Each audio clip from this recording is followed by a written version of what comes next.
Podcast, WATP. Cringe of the week this week is actually our boy Opie from Opie and Anthony, Greg Opie Hughes. I'm sure you're familiar with Opie, right? Oh, yeah. Oh, yeah. So he's bitching about Jim Norton again. He can't stop bitching about Jim Norton. I wouldn't go on Jimmy's podcast. And you know what? If you're supporting Jim Norton and his latest lame attempt at a show, you stink. I enjoy Jim's new show. He just had Tim Dillon on. Fantastic episode. Nice. Of course, Anthony Cumia was on not too long ago, and TJ Miller. He's had a lot of good guests on there. That's really his view from? Yeah. That's not a green screen. It's a beautiful view. Yeah, it's very. He lives in his castle. It's his biggest accomplishment. Yep, and he shows it off every day, every morning. You stink. I saw a couple clips. I'm like, oh my God, I never stopped working hard.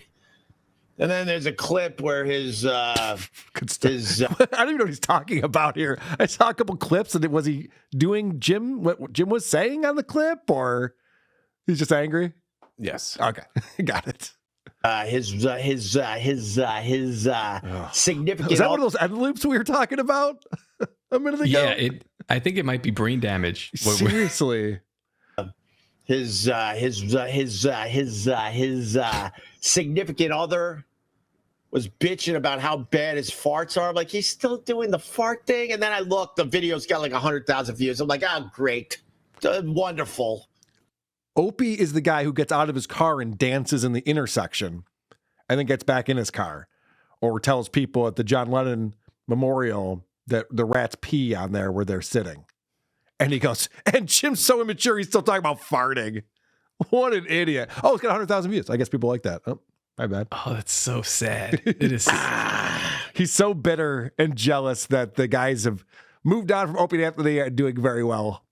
And he is not. Yes, I'm jealous. Because that's stupid. No one should be clicking on a video where his significant other is bitching because his farts smell. Opie, you remind me of Tukey. I don't know what that's supposed to mean, but that's pretty funny. Opie also does this thing where he just puts the chat up randomly, so a lot of it will be insulting to him, and he's just shuffling through for whatever reason. He's an idiot. Jesus. Cheers, Ron Bennington. Yes. Yeah, I think I got the cheers from Ron Bennington, but Again, he put that out. There was a free chat, and the guy's reminding him that Opie always does the cheers thing. He stole that from Ron Bennington, so now Opie's got to respond to that. I've also admitted that many, many times during my live stream. You're not going to get me with that one whatsoever. I started saying cheers and then realized, oh, God, that's a Bennington thing. So I gave him credit a long time ago, but just saying cheers like that is a lot of fun. I like it. It's a lot of fun. An idiot. I love that. So I get the appeal of the being in the live stream for the show, because they're doing what they do to David. They're playing the show themselves. Yes. Opie allows them to do that. And then he has the balls to go on and say, and he's been addressing our show directly lately. He calls us the basement show that does Jocktober. And he'll criticize us for our format. And actually, this is a clip later on. By the way, Stalin19 pulled this. Great job, Stalin19. Later on, he's talking about his experience with the Dabbleverse and going on Shuli's show. And so he talks all about that. Shuli. I went on, I tried to go on his show once, and then he showed his true colors immediately. And then, and then that was it. My day in the Dabbleverse was very short. It was very short-lived. I even tweeted a jet fighter flying. I'm like, this is me going into the Dabbleverse. And the video's like, this thing is just flying, and then it stops in midair and quickly turns around and leaves. I said, that's my experience in the Dabbleverse. Pretty good tweet. Sick burn. It's pretty good stuff, Hope. And then I never looked back. I'm like, you know what? That Dabbleverse isn't for me. Some of those shows try to pull me into that as well. No, thank you. No, thank you. I feel like, it's up to you whether you like it or not. I don't care. I guess I care to a point. But I feel like I have enough material where I don't have to sit here on a live stream and just snipe people and talk about other live streams. And sometimes. So this is what drives me crazy.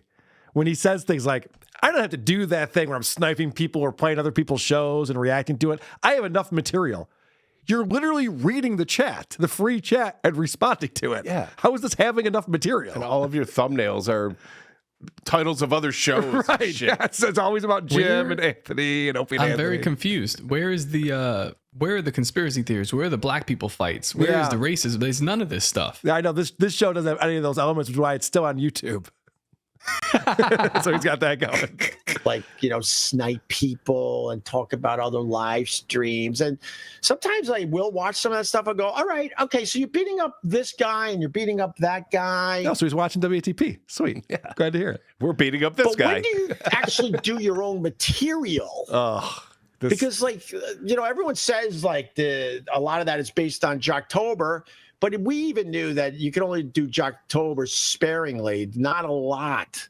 But when your whole show is just beating up other shows, I sit there and I go, all right, okay. Well, what do you do, your material? Oh, you mean like walking aimlessly? I don't even know how to respond to this. It's such a like a vicious circle, right? Because his material is your material. Right. And he's just not getting it. He's just not getting it. And I love the people, this happened early on in our show. This happened a lot where they attack the format. Like, oh, what do you guys just do? Review other podcasts? Like, yeah. It's the whole format of the show. Yeah, it's in the name. Yeah, we don't do like a news segment. I'm not talking about Trump's latest policies. Like that's not part of it. It's genius though, Carl. I gotta say, because you constantly find, and this is what those guys I was telling you in the pre-show about hidden in plain sight. You find the person that cannot stop responding to you, and then you just keep getting them to. I do it on Twitter. You guys do it in a much better format on a podcast, but it's just find that one person. And you found many now, and they just fucking keep feeding you. It's genius. And I got to tell you, Top Lobster, it's not that we need people to respond to us. Like Opie didn't respond to us for years, and we continue to clown his material because it's very goofable. It's just an enjoyable thing to do. He held out the longest. He did, for sure. He played hard to get. Who are these